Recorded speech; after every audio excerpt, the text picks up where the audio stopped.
que este mediodía los presidentes de México, Andrés Manuel López Obrador, y de Estados Unidos, Joe Biden, tendrán su primer encuentro, aunque será virtual a causa de la pandemia de COVID-19. Se prevé que los temas centrales sean la vacunación, la migración, la seguridad. No se descarta que se toque el tema de la reforma eléctrica, que está por recibir esta semana el aval del Senado mexicano. Vamos hasta Washington para conversar al respecto con nuestro amigo el periodista Ariel Mutsatsos. ¿Cómo estás, querido Ariel?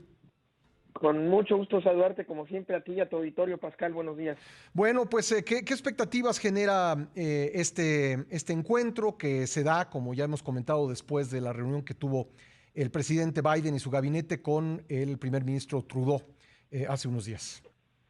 Sí, y en aquella reunión, permíteme que me haga comercial a mi tweet, pero en aquella reunión en mi cuenta de Twitter preguntaba cuándo nos tocará en México algo así.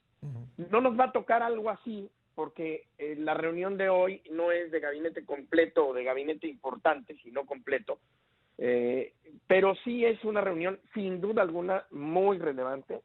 Es muy relevante el hecho de que aun cuando la respuesta del presidente López Obrador o más bien la carta de felicitación del presidente López Obrador a la de Joe Biden fue mucho más corta, y marcándole la raya ahí al entonces presidente electo Joe Biden, que la respuesta que le dio a Donald Trump en su momento, de todas formas es muy relevante que los dos presidentes se encuentren finalmente. También es muy relevante lo que ocurrió y positivo, por más que solamente relevante, positivo, que haya habido un encuentro entre el canciller Ebrard y el secretario de Estado Blinken, y también con la secretaria Tatiana Cloutier, porque da señales de que la relación bilateral va con normalidad, más allá de que personalmente puedan unos y otros tener distintas preferencias de interlocutor.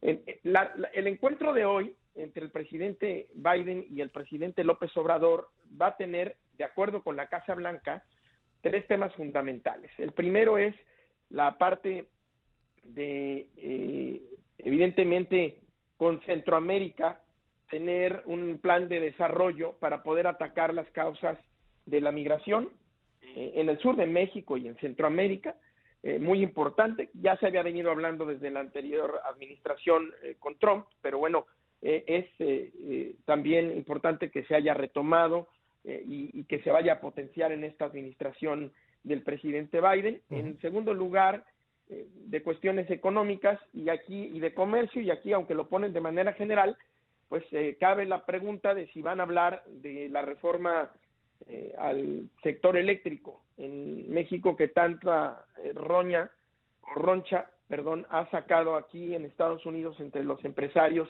estadounidenses, que consideran que puede ser incluso una violación a el Tratado de Libre Comercio. Y finalmente, y no menos importante, al contrario, van a hablar de COVID-19 y de esta cuestión de las vacunas, que ha sido un tema que incluso el canciller Ebrard ya expuso ante el Consejo de Seguridad de Naciones Unidas, para tener un acceso más equitativo a las vacunas y que no lo acaparen solamente los países que las producen. Entonces, estos son, digamos, los tres temas que serán tratados.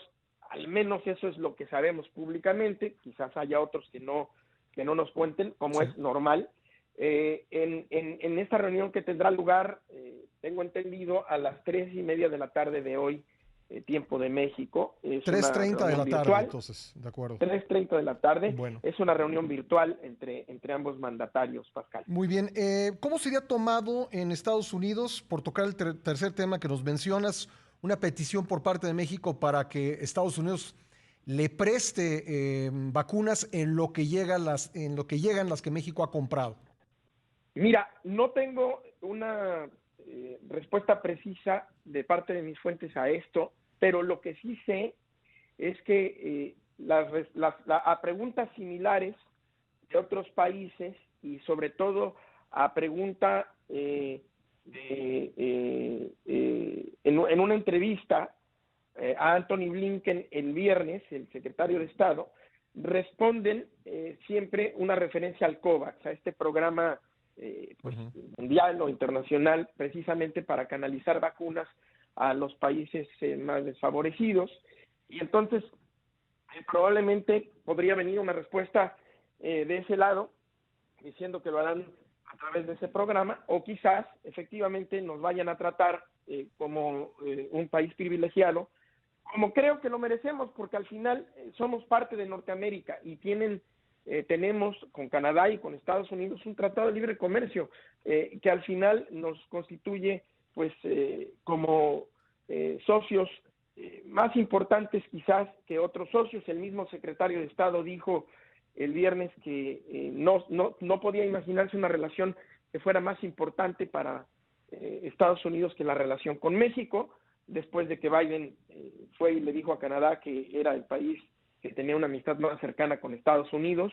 Dos declaraciones inesperadas porque, como sabes, históricamente, independientemente de si son gobiernos republicanos o demócratas, pues se ha considerado que la relación con Gran Bretaña, con el Reino Unido, es la relación más especial para Estados Unidos, pero bueno, son otros tiempos y ahora han decidido subrayar esto, así que hay posibilidades, yo creo que hay posibilidades de que Estados Unidos responda favorablemente en ese sentido, pero bueno, vamos a ver, estamos a unas horas de enterarnos. Claro, nos queda un minutito, querido Ariel, pero no quiero dejar de preguntarte sobre el tema eléctrico. ¿Qué tanta preocupación hay, de acuerdo con tus fuentes, en el gobierno del presidente Biden por la reforma que está actualmente procesándose en el Congreso? Mucha, es muy elevada la preocupación. Consideran como las empresas estadounidenses que la reforma eléctrica en los términos en los que ha sido propuesta sería violatoria del Tratado de Libre Comercio. Por supuesto, tendrían la intención de llevar ante los mecanismos que el propio tratado establece esta cuestión para poder dirimirla. Y hay tal preocupación, pues que la subsecretaria Julie Chong, en una conversación con periodistas a finales de la semana pasada, hizo un llamado a México para que estableciera condiciones o garantizara condiciones Sí. de libertad de inversión y de transparencia, Pascal. Así que es muy, muy importante, es muy relevante el tema. Y lo hablaron el secretario de Estado con la secretaria Tena Cloutier y tengo entendido que también con el canciller. Bueno, pues Ariel, te agradezco mucho. Vamos a estar pendientes de esta reunión, 3:30 de la tarde, hora de México, reunión virtual entre el presidente López Obrador y el presidente Biden. Te agradezco mucho, un fuerte abrazo. A ti y al auditorio, un abrazo. Gracias. Buenos días. Ariel Mutsatzos desde Washington.